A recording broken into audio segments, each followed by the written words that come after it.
Howdy. My name is Deniz, and I live in Chicago. I'm a native Chicagoan. I have 2 dogs and a cat, so that makes my happy home. You would never know in a million years what was behind my door. Because, you know, the hair, the makeup, the clothes, everything is picture perfect. It's leading a double life. You know. Deniz bought a flat on the 2nd floor of this building in 1998.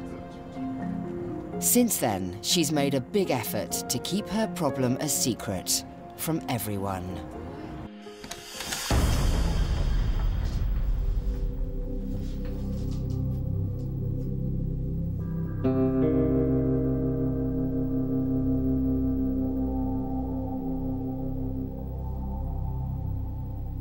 I am a hoarder, and I realize I've been a hoarder probably most of my adult life.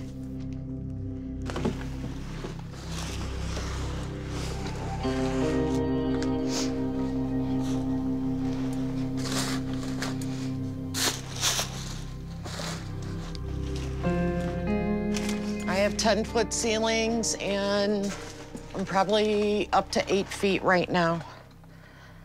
This is my living room here. This room became my junk room. I just started tossing things in here since I never use it.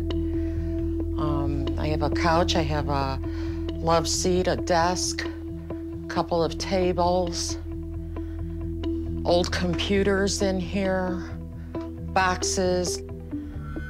I think I hoard because I have this innate sense of having to have things. Just things, things, things.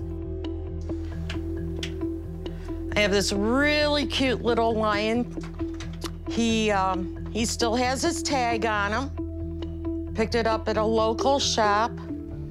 Spent a whopping $6 on it, according to the price tag. And since I'm a Leo, I love lions.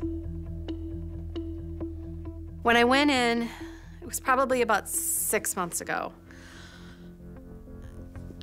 When I opened the door, I was speechless. Just unimaginable stuff for me, and piles of clothes. I don't know how she gets dressed in the morning. The computer looks like something that should be on a crime scene with like barely legible keys. But what I can't get is the fact that instead of trying to clean, she'll just put another blanket on top of the dirt. I am standing on about, at this point, about 3 feet of trash, new stuff buried underneath the trash.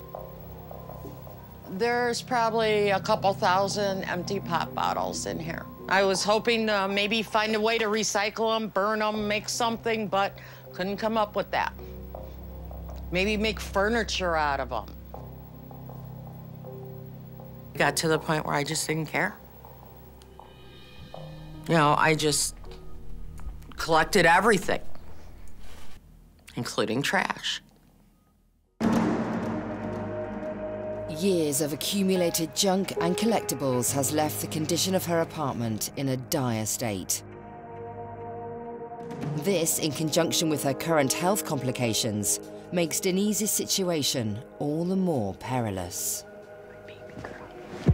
I've been battling cancer since 1987, so I'm still here to talk about it. I've had 3 surgeries to remove cysts from my right breast, and most recently I had part of my pancreas and my spleen removed. Given how bad that house is, between the mold, the urine smell, the fleas, I don't know how she is not more sick than she already is. But while Deniz may live alone, the fallout from her hoarding is beginning to affect those outside her apartment. Lali and her 2 daughters are Deniz's downstairs tenants who have been renting from her for almost 10 years. When we come into the front door, yeah, you could just smell it. We have to hold our nose. It's so bad. Lolly does not know about my hoarding. She may have an idea that I like to collect junk, but I don't think she realizes how bad it is. Even though Lolly is largely unaware of the problem just above her, she and her family are forced to deal with another consequence of the clutter.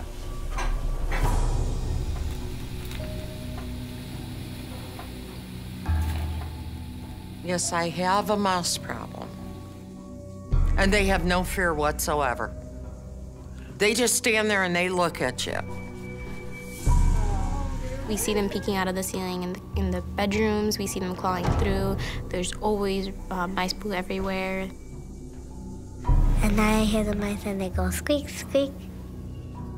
The mice make my life very hard because we have to clean every day, so much every day. We have to make sure it's sanitized because, you know, they bring up bugs. They bring up the ticks and the fleas and everything. So we have to keep it really clean. Bugs bit me here and on this side too.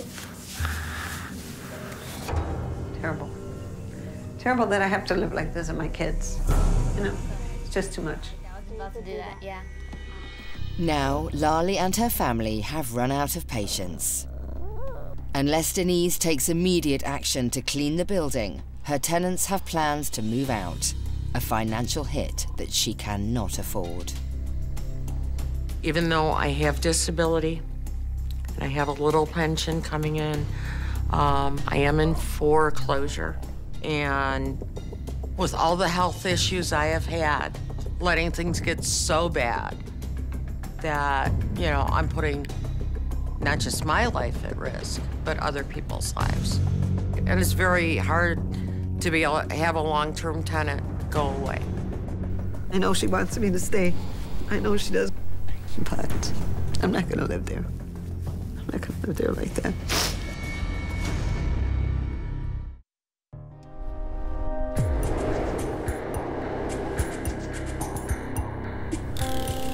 Come on, you can do it, honey.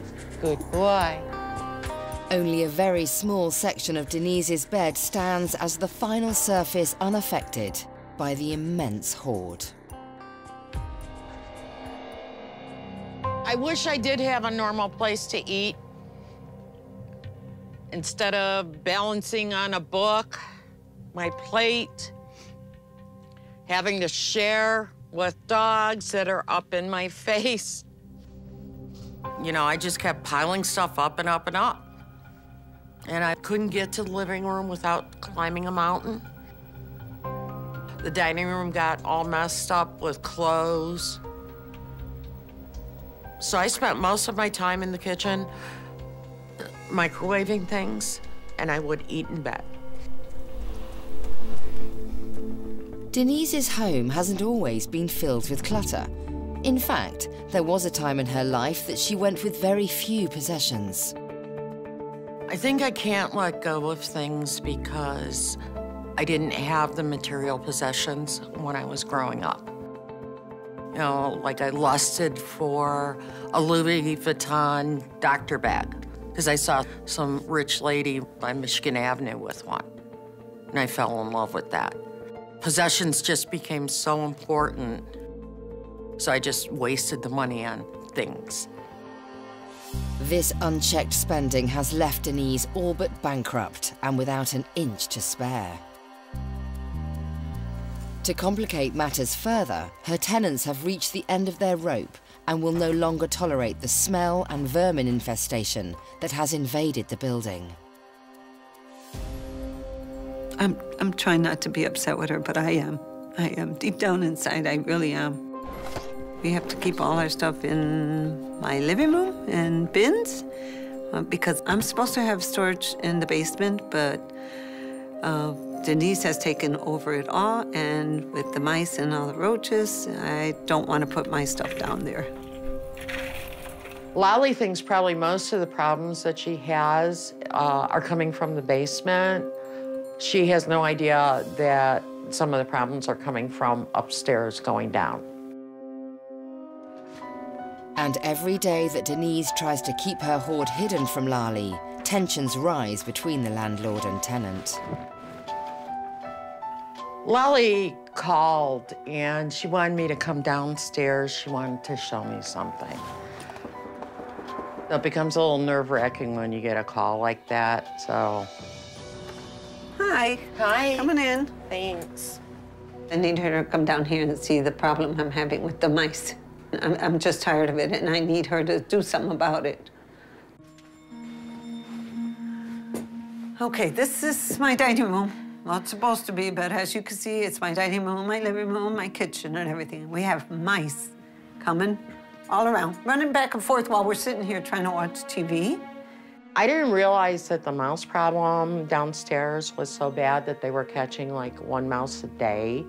I know she's had issues before, but I didn't know it was as bad as it was. They wake me up in the middle of the night. Okay. Yes, they wake me up in the middle of the night. They wake her up, right, Leela? And you be scared sometimes, yeah? What do they do to you? They scare me. The mice scare you? And what else? They bite me. And they bite you? I don't think it's the mice, maybe just some bugs that come with the mice or something, or the water bugs or whatever. Or they bite you. Show her where they bit you, baby. Bite. You can see scabs. And the little scars you still have there, right? Like here? Yeah. I ended up taking her to the hospital, yes. I've taken her to the hospital twice already for this. I feel really bad that you had to take her to the hospital, not just once, but twice. And Leela, I'm sorry. It was never supposed to happen. It makes me feel so bad.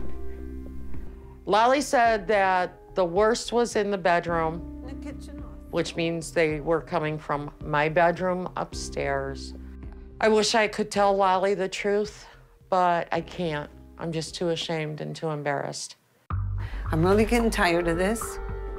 So if you don't do something soon, I'm gonna have to move out. Okay.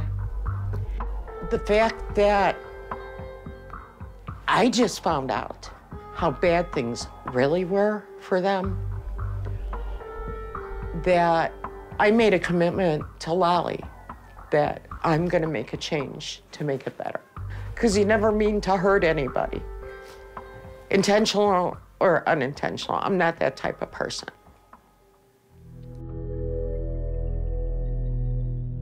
Even though Deniz continues to keep her hoard a secret from her tenants, she has decided to reach out to her longtime friend and next-door neighbor, Barbara, for help.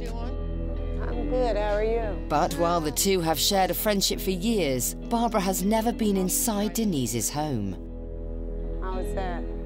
She's just that average going person. Normal, act normal. She's that neighbor next door. If anyone had told me Deniz was a hoarder, I'd have immediately said, you're lying. That bad, huh? That bad. No, not Deniz. Oh, wow, Deniz. You gotta be kidding. Just be careful.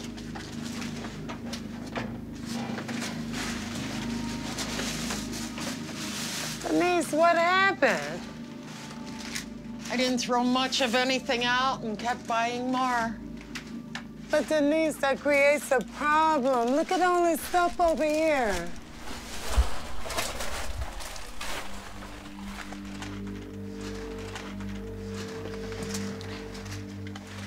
Oh, my God. So you have to go sideways. Oh, my God.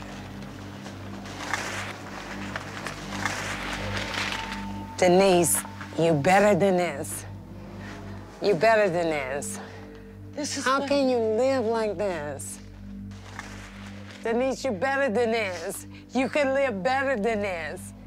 Which is what I'm trying to do. No, Deniz, how is this is what you're trying to do? Look at this mess, Deniz. I would want someone to tell me the same thing, because sometimes that's what it takes for a person to really open their eyes and see what the other person sees. Is this worse than what you thought it was? Deniz, this is far beyond words than I thought.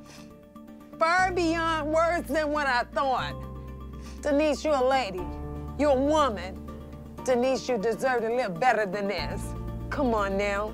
You better than this. You haven't seen it all yet.